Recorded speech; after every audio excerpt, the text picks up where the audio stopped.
Where is history there is controversy to. ఇప్పుడు present అయితే మీకు అర్థమై ఉంటుంది నేను దేని గురించి మాట్లాడుతున్నాను. రజాకార్ మూవీ గురించి. ఎవరు చూసినా కానీ రజాకార్ మూవీ టీజర్ ట్రైలర్ చూసినైతే డెఫినెట్లీ వన్ టైం వాచ్ చేయాలనుకుంటున్నారు. ప్రెజెంట్ నాతో పాటు ఆ డైరెక్టర్ ఉన్నారు, వారితో మాట్లాడదాం. యాటా సత్యనారాయణ గారు, నమస్కారం అండి. నమస్తే. ప్రతి ఒక్కరు కూడా అంటే నేను చెప్పిన ఎవ్రీ వర్డ్ చాలా ట్రూ అనమాట. ట్రైలర్ టీజర్ చూసిన తర్వాత రీజన్ ఏదైనా కావచ్చు కానీ ఈ మూవీకి వెళ్ళి వాచ్ చేయాలి అని అనుకుంటున్నారు.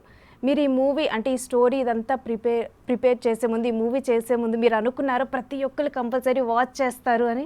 100% అనుకున్నా, అందుకే దిగా. రియల్లీ? కాకపోతే ఆయన ఎక్కడ పువ్వులు పళ్ళు అండి, ఎక్కడ కత్తులు? మీ గురువు గారు రాఘవేంద్రరావు గారు అండ్ మీరు ఇంత డిఫరెన్స్. నేచర్లో రెండు ఉంటాయి, పూలు పండ్లు ఎలా ఉంటాయో.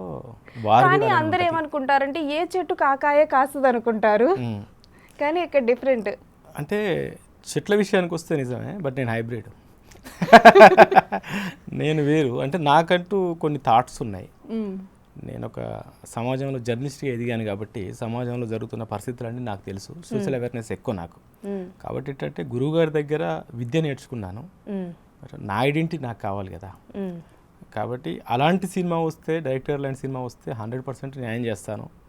నాకు ఇది ఇష్టం, ఇలాంటి అవకాశం వచ్చింది కాబట్టి ఇచ్చేస్తున్నాను. అండ్ మీరు ఫిల్మ్ ఇండస్ట్రీలో నోన్ పర్సన్ అందరికీ కూడా. బట్ ఒక డెబ్యూ మూవీ రజాకార్ మూవీతో ఇప్పుడు వస్తున్నారు. ఫస్ట్ డెబ్యూ మూవీయే ఇలాంటి స్టోరీని మీరు స్క్రిప్ట్గా సెలెక్ట్ చేసుకుంటున్నప్పుడు మీకు ఆ ధైర్యం ఎలా వచ్చింది? ధైర్యం ఉంది ఆల్రెడీ నాకు. ఆల్రెడీ ఆ ధైర్యం ఉంది. అయితే ఎలా ఉంటుందమ్మా అంటే సినిమా పరిణామక్రమం మారుతుంది డే బై డే. ఒకప్పుడు లవ్ స్టోరీస్, ఆ తర్వాత యాక్షన్ మూవీస్, ఆ తర్వాత కాన్సెప్ట్ మూవీస్. ఇప్పుడు క్యాన్వాస్ పెరిగింది. మారుతున్న పరిస్థితులకు అనుగుణంగా టెక్నీషియన్ అయినా ఆర్టిస్ట్ అయినా మారుతూ వెళ్ళిపోవాల్సిందే. ఇండస్ట్రీ మారుతున్నట్టు మనం మారాల్సిందే. గతంలో 10 సినిమాలకు పెద్ద డైరెక్టర్ అయ్యేవాళ్ళు, ఇప్పుడు మొదటి సినిమాకే పెద్ద డైరెక్టర్ అవ్వాలనుకుంటున్నారు. గతంలో నేను అడుగుపెట్టిన తర్వాత నిదానంగా ఓకే గ్రిప్ దొరికిన తర్వాత ఆ సబ్జెక్ట్ చేస్తా అనుకున్న వాళ్ళు ఇప్పుడు అలా కాదు, కొడితే బుల్లెట్ దిగాలంతే. సో నేను ఆ విధంగానే ఆలోచించాను. ఈ హిస్టరీ మీద పట్టుంది కాబట్టి నాకు ఆల్రెడీ. ఇంకోటి ఇలాంటి తీయడం ఇష్టం నాకు. ఎంత క్యాన్వాస్ ఎక్కువ ఉంటే అలాంటి సబ్జెక్ట్ చేయడం ఇష్టం నాకు.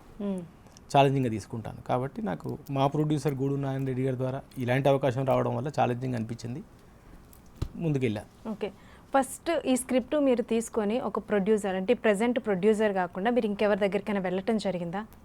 ఇది యాక్చువల్లీ ఎక్కడైనా మామూలుగా ఇండస్ట్రీ ఎలా ఉంటుందంటే ఒక కథ తయారు చేసుకోవడం, ఆ కథను పట్టుకొని హీరోలను ప్రొడ్యూసర్స్ను కలవడం అది జరుగుతుంది. ఇక్కడ రివర్స్ అన్నట్టు. ఇక్కడ ఏంటంటే ఈ మా ప్రొడ్యూసర్ గారు నేను ముందే ఫ్రెండ్స్. ఓకే, అతను నాకు ఒక పెద్దనే లాంటి వారు. దాదాపు 10 ఏళ్ళుగా మేము రెగ్యులర్గా కలుస్తూనే ఉంటాం. ఎప్పుడు ఆయనకు గ్యాప్ దొరికినా నాకు గ్యాప్ దొరికినా రెగ్యులర్ కలిసి మాట్లాడుకుంటుంటాం. ఏ రోజు కూడా మేము సినిమా చేస్తాం అనుకునే వాళ్ళం కాదు. ఆయన్ని సినిమా ఫీల్డ్కి వద్దని చెప్పేవాడిని నేను. ఓకే, అయితే తర్వాత ఎప్పుడో ఒకసారి మనం కూడా ఒక సినిమా చేద్దాము అని అనుకున్నప్పుడు చేస్తే నేను వద్దని చెప్పా. 3-4 సార్లు అతన్ని పక్కకు పెడుతూ వచ్చా, వద్దు సార్ వద్దు సార్ వద్దు సార్ అని. ఎందుకంటే ఈ కష్టాలు వేరు, ఇది వేరు. ఆయన ఇంకో రకంగా హాయిగా ఉండి బాగా డెవలప్ అయిపోయిన వ్యక్తి కాబట్టి వద్దు అని చెప్పాను. తర్వాత ఒక సందర్భంలో లేదు మనం ఖచ్చితంగా తీస్తే ఏం సబ్జెక్ట్ చేయొచ్చు అంటే ఈ సబ్జెక్ట్ చేయొచ్చు, మన ప్రాంతానికి సంబంధించిన సబ్జెక్ట్ కాబట్టి, ఇద్దరం ఒకే ప్రాంతానికి సంబంధించిన వాళ్ళు కాబట్టి ఇది చేయొచ్చు, ఇది ఎవరు టచ్ చేయలేదు అని అనుకున్నప్పుడు ఆయనకు కూడా దాని మీద ఇంట్రెస్ట్ బాగా ఉండి చేద్దామన్నారు. చేద్దామన్న తర్వాత నేను మళ్ళీ ఆపా, వద్దులే బడ్జెట్ మన చేతిలో ఉండదు. రెగ్యులర్ సినిమాలు అయితే ఇది టీ షర్ట్ నా షర్ట్ వేసుకుని పంపించేస్తాం, ఒక షర్ట్ కావాలంటే. అక్కడ అలా ఉండదు, ప్రతిదీ 1947-48 తీసుకెళ్ళిపోవాలి. బడ్జెట్ పెరిగిపోతుందంటే ఆయన సరే చేద్దామన్నారు. బట్ నేను ఆయనకు దొరకలే, తప్పించుకొని తిరిగా.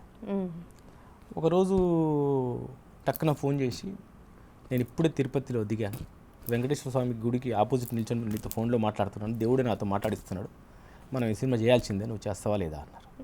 ఇంకా నాకు తప్పలేదు. సరే సరే మీరు అంత స్ట్రాంగ్గా ఉంటే చేద్దాము అని చెప్పాను. నేను రేపు వచ్చేలోపు నాకు టైటిల్ రిజిస్ట్రేషన్ అయిపోయి ఉండాలి, అంటే బ్యానర్ ఇలా కావాలి, ఏం చేస్తారంటే వాళ్ళ మనోడి పేరు చెప్తే ఆయన వచ్చేలోపు నేను సెటప్ చేసి పెట్టా. ఆ విధంగా ఒక రకంగా చెప్పాలంటే నేను కథ పట్టుకొని తిరగడం కాకుండా నా ప్రొడ్యూసరే నన్ను లాక్కొచ్చి చేయించినట్టు ఈ సినిమాని. అండ్ ఎనీవే బడ్జెట్ గురించి టాక్ వచ్చింది కాబట్టి ట్రైలర్లో చూసినా కానీ ఆ ఎస్టాబ్లిష్మెంట్ మొత్తం అంటే నెంబర్ ఆఫ్ యాక్టర్స్ ఎవ్రీథింగ్ కనిపిస్తుంది. అసలు ఎంత బడ్జెట్ అయింది మూవీకి? 40 crores అయింది. 40 crores మూవీ.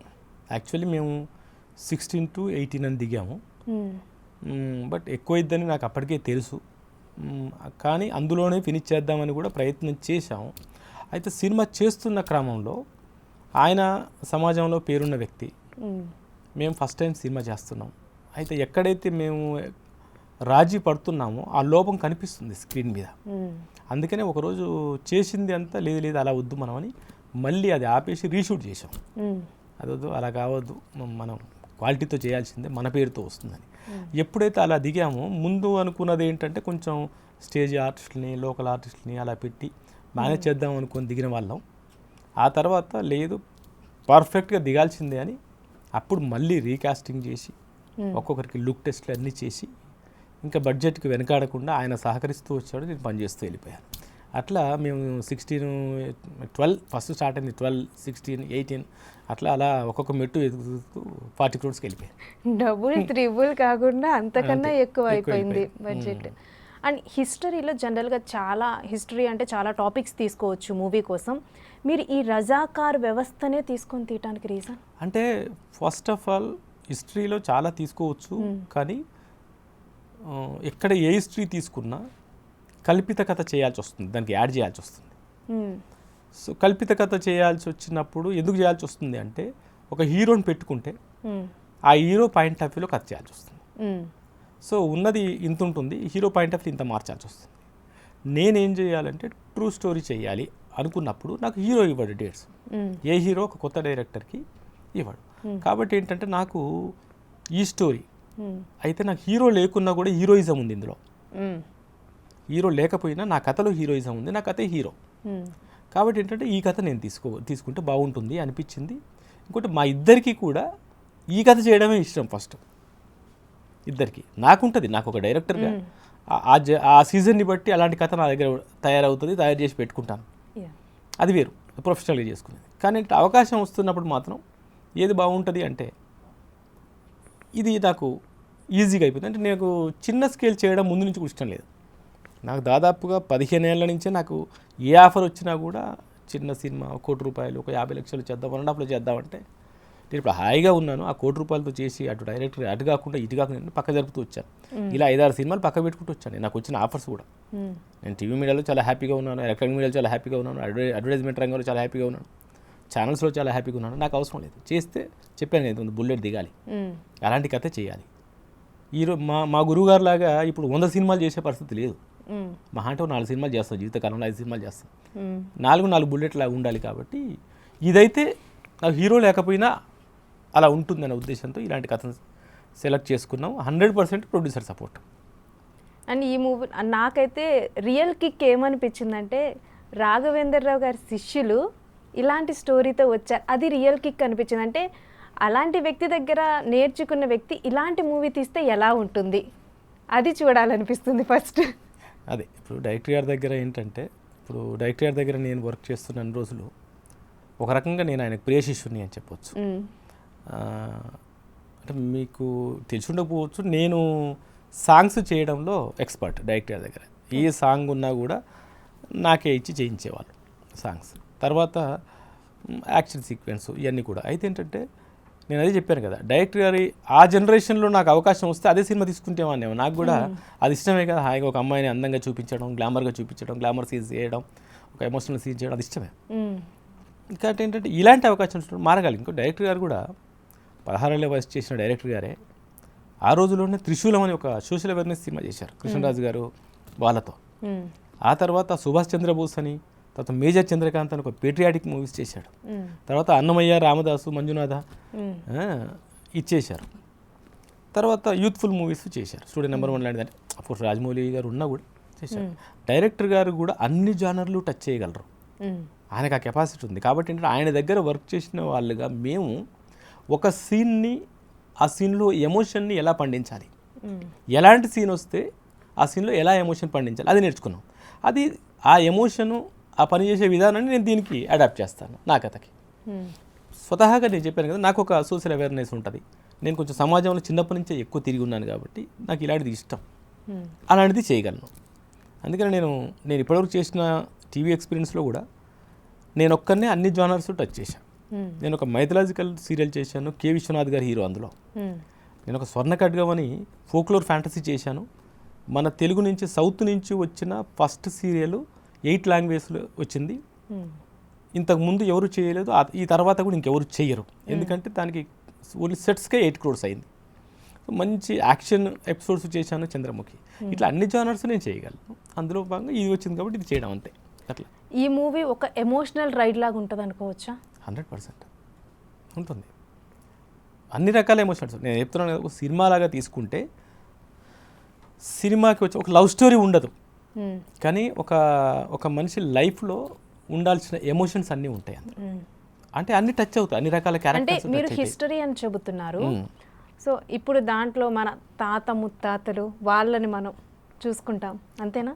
అంటే వాళ్ళని చూసుకోవడం కాకుండా ఈరోజు మనం హైదరాబాద్లో ఉన్నా, ముంబైలో ఉన్నా, బెంగళూరులో ఉన్నా ఇంత ప్రశాంతంగా ఉన్నాం. ఈరోజు ఇంత ప్రశాంతంగా ఉన్నామంటే ఆ రోజు వాళ్ళు చేసిన త్యాగం.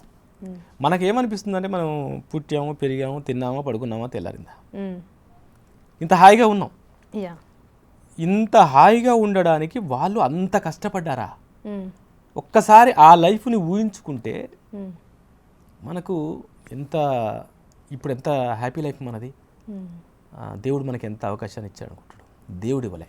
ఇప్పుడు నువ్వు చెప్పిన మన తాత ముత్తాతలు ఇచ్చారు కాబట్టి అవన్నీ గుర్తుకొస్తాయి. ఇప్పుడు హైదరాబాద్లో ఉండే వాళ్ళకి ప్యాషన్ హైదరాబాద్లో ఉండడం అంటే, కానీ ఇంత హైదరాబాద్ ప్యాషన్ ఇంకో రకంగా మారిపోయి ఉంటే మన టైం బాలేక ఇప్పుడు మనం అందరం కూడా ఇంకొకటి అయిపోయి ఉండాలి. నీ పేరు వేరు, నా పేరు వేరు అయి ఉండేది. ఆబ్వియస్లీ. అర్థమైందా? ఇంకోటి ఒక సెక్యూరిటీ లేని లైఫ్ అయ్యేది. పాకిస్తాన్ ఉంది, హిందువులు ఇండియా పాకిస్తాన్ ఏర్పడే టైంకి అక్కడ ఉన్న హిందువుల పర్సంటేజ్ ఎంత, ఈరోజు ఎంత? సేమ్ ఇక్కడ కూడా అదే జరిగేదేమో. అర్థమైందా?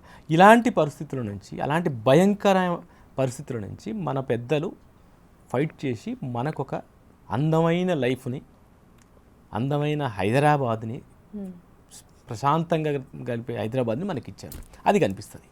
సో మన పూర్వీకులు మనకు దేవుళ్ళగా కనిపిస్తారు.